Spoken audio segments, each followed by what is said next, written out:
Sometimes there's an air of depressing inevitability about a stage, and that's what we had in today's Vuelta a España. Stage 16 from Laredo to Santa Cruz de Bezana. The first stage after the second rest day, not a stage for the GC men.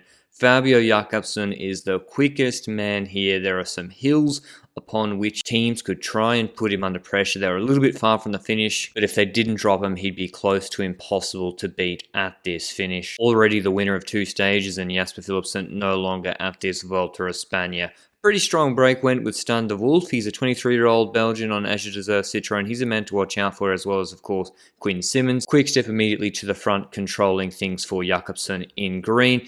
Day off for Jumbo-Visma before the mountain tests on stages 17 and 18. But those stages might have been made a little bit harder for them. I think it might have been before the TV coverage even started. There was a crash in the bunch. Sepp van Mark went down pretty hard, I believe, as well as Leonard Hofstadter and Robert Hersink, who are important domestiques for Jumbo-Visma, particularly in controlling on the flat and medium mountain. Both of them continued, but you never know how you feel when you wake up the next day. And so we came close to that 3k 7% hill and then a 5k 4% hill afterwards, and UAE were able to put Jakobsen under pressure. In fact, they got him off the back for a moment, driving it really hard for their sprinter Matteo Trentin. The curious thing is, they got limited help from Bike Exchange, or DSM for Dainese, or Alpecin, or Education First for Magnus Kort. So UAE tried to keep the gap in the valley, but it was just too far from the finish, too much for one team to do. And to be honest, this wasn't even Matteo Trentin's fight to have, because he hasn't looked very fast himself. It all came back together. No one paced the 1k 5% rollers where Andreas Krohn tried to have a dig and Stan de Wolf went clear, with Jakobsen in the group despite the technical finish. And I would say De Koninck's less than perfect lead out. He was the heavy favourite going into it, particularly with FDJ randomly pacing with 5k's to go. And with Michael Matthews having his lead out man, Luka Mezgec on the front once again with 1k to go. You can see Jakobsen in the green jersey slotted in nicely in fourth wheel. Jordi Meeus, the Bora rider, just in front of him, and Arnaud Demar on Jakobsen's wheel, fifth wheel, so in pretty good position with a kilometer to go. The problem was he'd get squeezed there. Magnus Kort had a tricky run-in from 3k's to 1k to go. He'd been left in the wind a little bit. Same with Dainese, who gets pinched on the right-hand side a little bit. He's not able to follow Jordi Meeus up. Trentin keeps him off that wheel, and Oliveira and Trentin didn't really link up at all. Oliveira, I think, finished in the top 12 of this stage, and you see here, perhaps, comment down below, did Fabio Jakobsen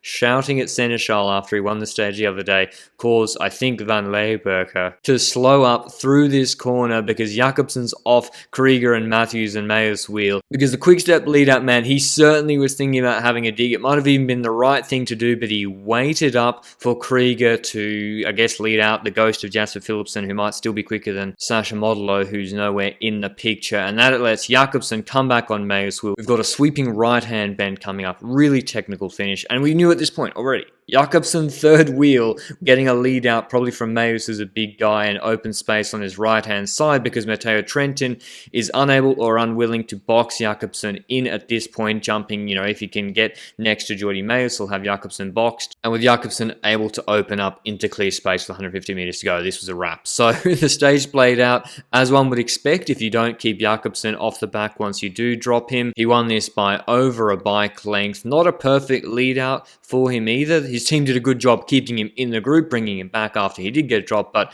not a perfect lead out, but it doesn't matter. He's just too good for anyone else here in these flat sprints. Wins his third stage at this year's Vuelta a España, his 11th World Tour win in his career. I think his 5th pro win this year, coming back from obviously that injury, and he is looking in fine form, Fabio Jakobsen. Winning ahead of Jordi Meeus, Trentin, Matthews, Dainese, Aberasturi, Rui Oliveira in 7th, Minali, Soto and Venturini. Here's what Jakobsen had to say after the stage. I think this is what we saw today is the Wolfpack.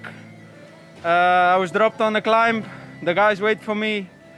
They bring me back. I win the race. It was all because of them. The only thing I can do is do a short, fast sprint.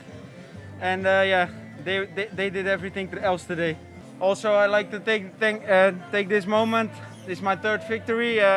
To thank 3 people that were really important in my recovery back. It's Professor Meyer from Nijmegen, the hospital. Ivan van Mol, my doctor at the team. And Cor van Wanrooy at home, he was my osteopath on my recovery back. So I'd like to thank those three. I love you all, and this is for you. Tomorrow, stage 17, hopefully we'll see some GC action, finishing on the mountaintop finish to Lagos de Covadonga, but there's big valleys between the climbs in this stage. There's 2 climbs of 7k at 9% in the middle of the stage, but then it's like 40k's to the finish, so mounting a solo raid with that valley before the final climb would be very, very difficult. We've obviously got odd Christian Eiking still in the red leaders jersey, 90 seconds ahead of Primoz Roglic.